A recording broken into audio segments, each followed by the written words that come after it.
Hello, good morning. My name is Saeed Abdulrazak Ali, Block 1, Section B. Today we are going to talk about the pituitary gland. Actually, the pituitary gland is one of the most incredible glands in our body because it plays a huge role to maintain our homeostasis. Pituitary gland produces a fascinating amount of our hormones, which is the most essential hormones in our body, and eventually it will target our organs. So let's go dive in.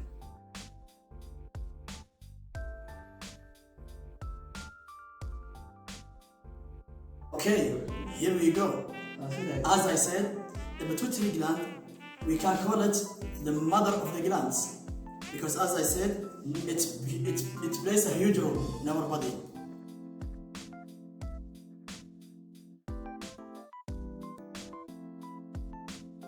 Okay, let's dive in its location. First of all, the pituitary gland is located in the sphenoid bone. There is a depression in the sphenoid bone, which the pituitary gland sits on it.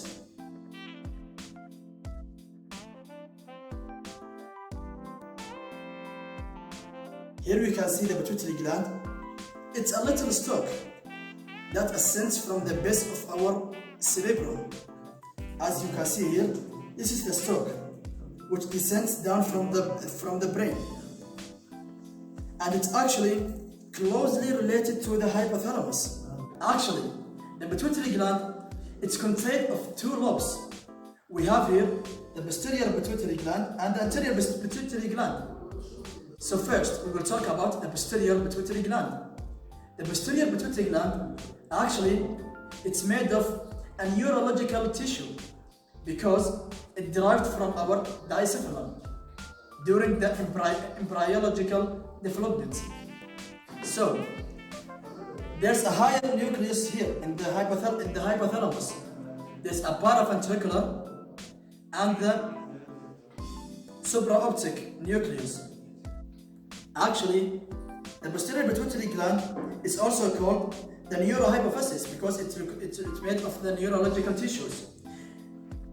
Here you can see the axons descending down from the nucleus. We have two types of nucleus, as we say.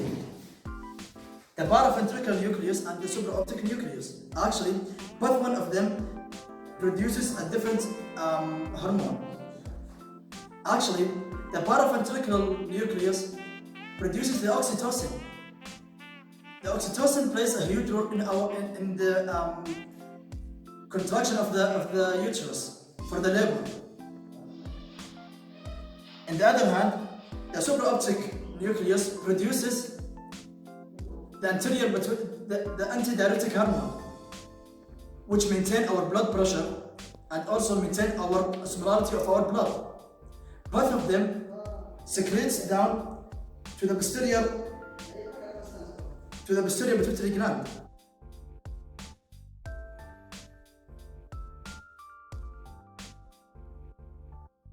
The type of the cells, which is acidophils, is the somatotropes and the lactotropes. The somatotropes produce the growth hormone and the lactotropes produce the prolactin.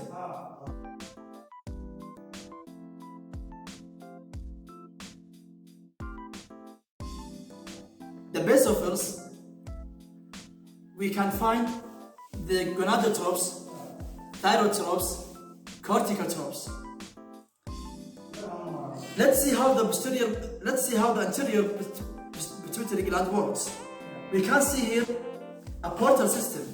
We can call it hypophyseal portal system.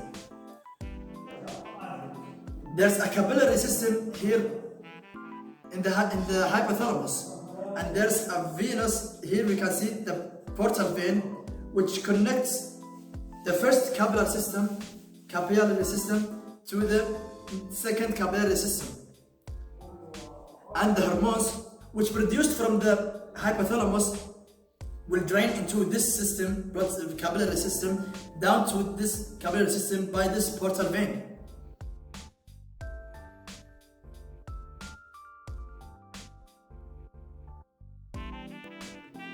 Actually, the pituitary gland is getting supplied by the superior hypophyseal artery, and the posterior pituitary gland is supplied by the inferior hypophyseal artery, and both of them will drain down through the dural sinus.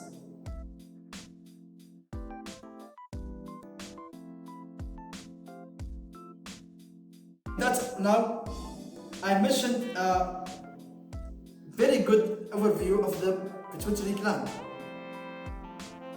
So I think that's it for today, and thank you for your listening, and goodbye.